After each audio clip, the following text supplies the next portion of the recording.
Hi everybody. This video is going to talk us through the rubric for this playwriting assignment that you're going to be doing.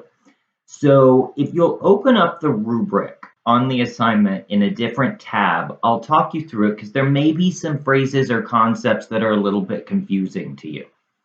The first criterion of this rubric is plot.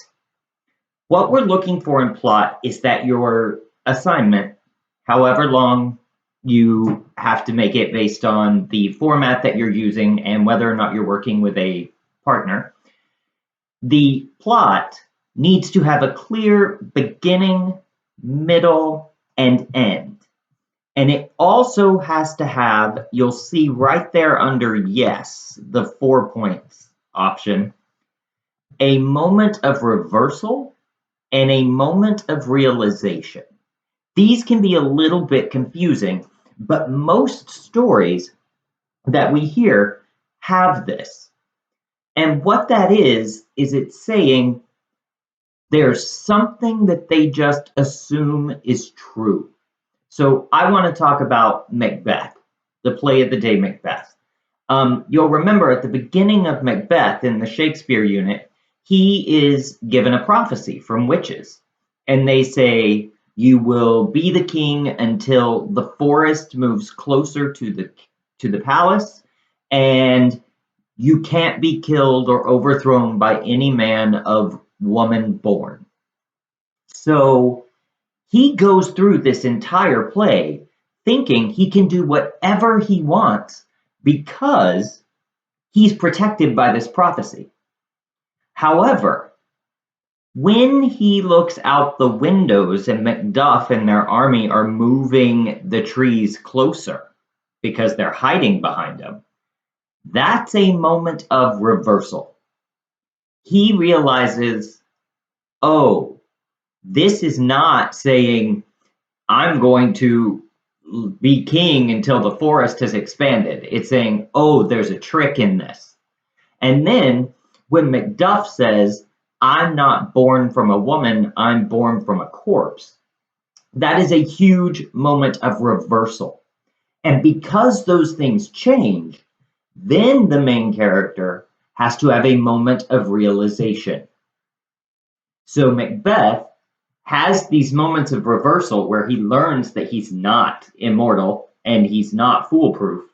And suddenly he realizes all the mistakes he's made, and he realizes that he can, in fact, be brought to justice. So to get to that 4, you've got to have a beginning, a middle, and end, and that reversal and realization. Just one more example, if it helps to kind of think of it this way. So in Romeo and Juliet, you have this kind of assumption that these two families can never get together, but that Romeo and Juliet are going to find a way to be in love without it. And I would say Juliet's assumption is that Romeo will save her. But when the letter doesn't make it to Romeo and he actually commits suicide in her tomb and she wakes up, that's a moment of reversal. She assumed they would run away together, and suddenly he's dead. And from that, she learns that she has made a lot of mistakes through this and that she can't bear to face her family now, and she kills herself. That's her realization, is all of the mistakes that she's made. Likewise, when the parents come in at the very end and find both their kids dead, that's their moment of reversal. And the moment of realization for them is that they need to quit fighting. So reversal and realization are what make a play feel like a play and not just a scene. So when you start getting into the 3s and the 2s, what you're really getting to are things happen, maybe there's a beginning, middle, end, but those 2 moments aren't there, so it doesn't feel like a satisfying story. The next one is character voice. And character voice actually has 2 aspects to it. One, it has an aspect of, do they sound different? 40-year-old parents do not talk like 15-year-old kids. Do they use different lingo? Do they have different accents if it's not parent and child? Do they have different ways of speaking and different ways of behaving? Are they both hot-headed and arguing? Well, then that's not really a clear character voice. But maybe they are from the same place. Maybe they're the same age, but one of them is very calm and like methodical in an argument, while the other one is very passionate and hot-headed. Then you start to get different character voices. The next one is character objective. Both characters need to have something that they want for that other character to do. And when they try to get it, if it doesn't work, they need to change how they're trying to get it.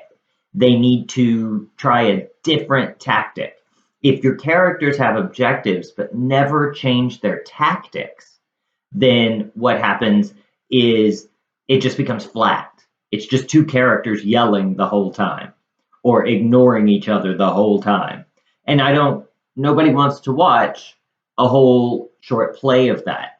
They need to change what they're doing to get that objective of what they need the other person to do. And at some point, some character needs to get their objective. Maybe they both can't, maybe they have opposite objectives, but somebody needs to get an objective, whatever it is, so that the story is complete. And finally is use of computer communication. Remember, this scene must take place on a screen through Zoom, through Google Meet, through FaceTime. But that is part of the scene. They are specifically not in the same room. Maybe people are outside their door. Maybe it's something very secretive or scary that's happening through this. But the fact that they're on a screen needs to be part of the world, be part of the play. Don't just say, oh, I'm going to have my friend read this with me on Zoom, but it really has nothing to do about Zoom. No, bring that in, because we communicate differently through Zoom or Google Meet than we do when we're just talking all in the same room. So really think about how they're communicating because they're on there. And then there is the length criterion. This is simply saying if you are working alone and you are using that professional playwriting format, you need to write at least 4 pages. If you are working with a partner, or if you're working alone but you're using like the old school format of just putting the character's name and then putting the colon and then just their line, you need at least 2 pages. If you're working with a partner and you're using that professional playwriting format because it uses so much more space, you need 6 pages. If you're using the traditional format, you need at least 3. And if you're not reaching the bottoms of those pages, you start to lose points. So don't try to cut it short. Enjoy this process. Just create a story for me and people that I'll be interested in. This first submission is just typed. You don't have to perform the scene yet, but it does need to be in a Google document that you attach and send in with this assignment. Thank you very much.